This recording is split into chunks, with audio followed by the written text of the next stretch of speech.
Help me reach 1,000 subscribes. Support the video with a like and leave your thoughts in the comments.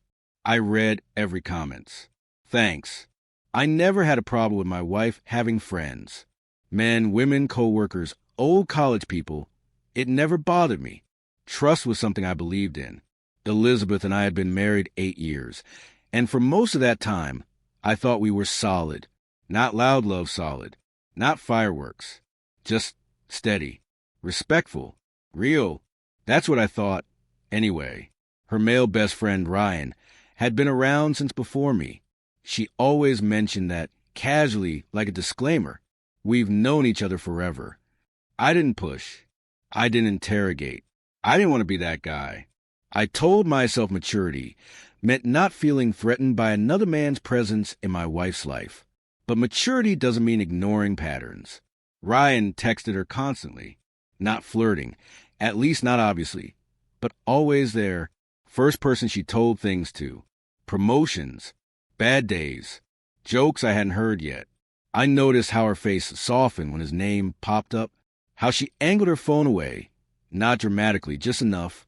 Small things. The kind you're not supposed to overthink. I didn't say anything. I stored it away. Men learn to do that early. The night everything shifted happened at a small dinner party. 6 of us. Wine, laughter, the usual forced comfort of people pretending they weren't tired. Ryan was there. Of course he was.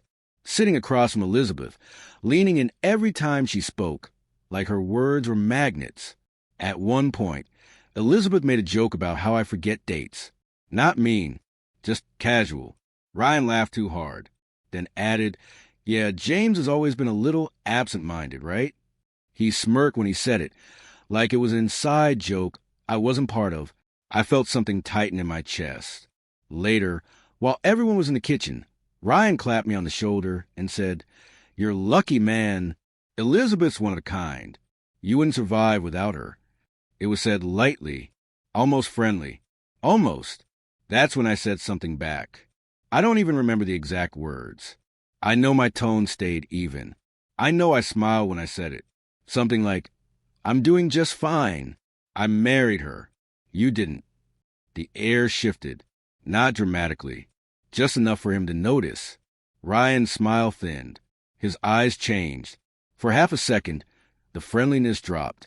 Then it was back. Easy. Smooth. Elizabeth saw it. I know she did. A few minutes later, she touched my arm. "Can we talk?" she asked quietly. We stepped into the hallway, away from everyone else. She crossed her arms, not defensively, just automatically, like this wasn't new for her. "What was that back there?" she asked. I shrugged. "What was what?"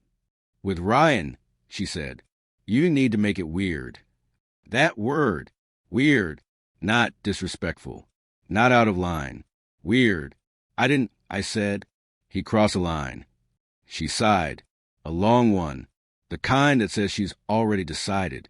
He didn't mean anything by it. "You're being sensitive." There it was. That familiar phrase men hear when something hurts but isn't supposed to. Sensitive. I nodded slowly. "So, if I made comments about you in front of people, that'd be fine?" "That's not the same," she said immediately. "Why?"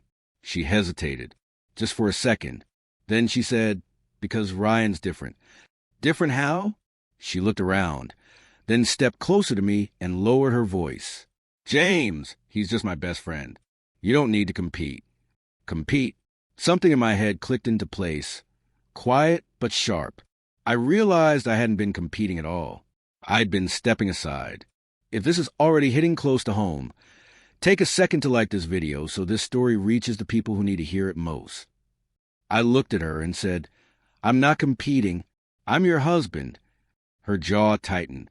"Don't do this here."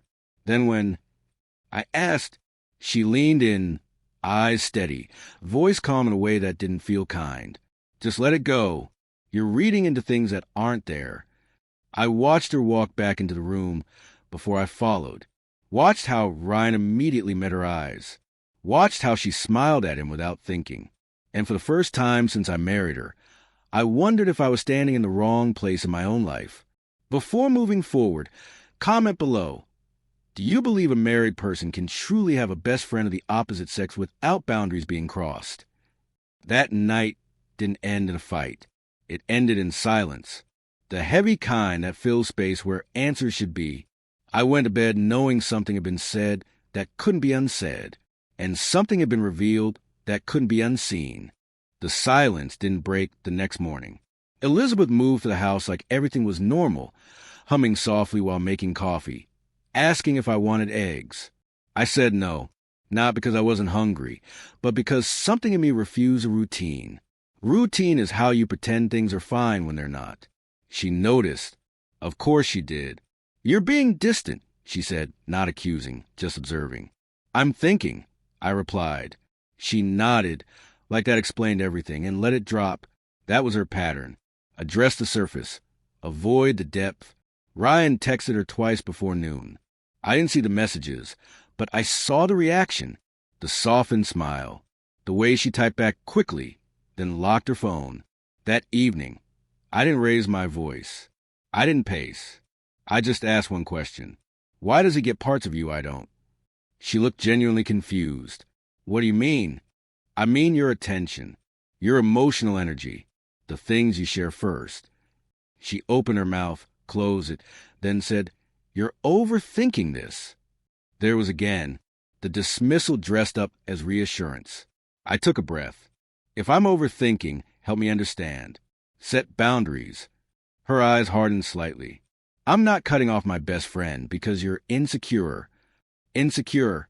Another word that ends conversations instead of solving them. That night, she slept facing the wall. The next day, Ryan came over unannounced. I was in the living room when he walked in, smiling like he owned the place. Elizabeth wasn't home yet. He didn't seem surprised to see me. Everything good? He asked.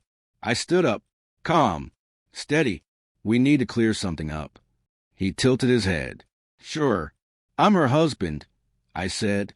And lately, it feels like you're crossing lines. He laughed softly, not mocking, not kind. Man, you're reading way too much into this. I stepped closer. I'm asking for respect. That's when Elizabeth walked in. What's going on? She asked. Ryan raised his hands, slightly. James thinks I'm a problem. She didn't look at me. She looked at him. You're not. Then she pulled me aside. Just like the night before, her grip firmer this time. Her voice was low, controlled. You need to stop, she said. You're embarrassing me. I searched her face for doubt, for hesitation, for anything that suggested I mattered more in this moment. I didn't find it. That was when she said it. Quietly, clearly. He understands me in ways you don't. The words landed heavy, not explosive, final. If you've ever heard a sentence like that, comment one word that describes how it made you feel. I nodded, not because I agreed, because I understood. I went to the bedroom, grabbed a duffel bag, and packed slowly, deliberately. She stood in the doorway watching. Where you going? She asked. Somewhere I'm not a third wheel, I said. She didn't stop me. At my brother's place that night, I slept better than I had in months. The next morning, I sent Elizabeth a message. One sentence. I'm done competing for my place in my own marriage. She called. I didn't answer. Ryan stopped texting her a week later. I know because she told me. Said he felt uncomfortable now. Said he didn't want to be the reason our marriage ended. Funny how clarity makes people cautious. Elizabeth asked if we could talk. I agreed. Public place. Coffee. Neutral ground. She cried. Apologized. Said she didn't realize how far things had gone. Said she chose wrong. I listened. Calm. Quiet. I don't doubt you care, I said. But I won't stay where I have to fight to be chosen. She reached for my hand. I didn't pull away. I just didn't hold it back. We separated 3 months later. Clean. Respectful. Necessary. If you think boundaries should come before friendships and marriage, share this story with someone who needs to hear it. Today, I live alone, peacefully, no knots in my chest, no questions unanswered. Comment below. Do you believe emotional loyalty matters as much as physical loyalty? Let's discuss. And if this story resonated, subscribe and tell me, would you have stayed or would you have walked away?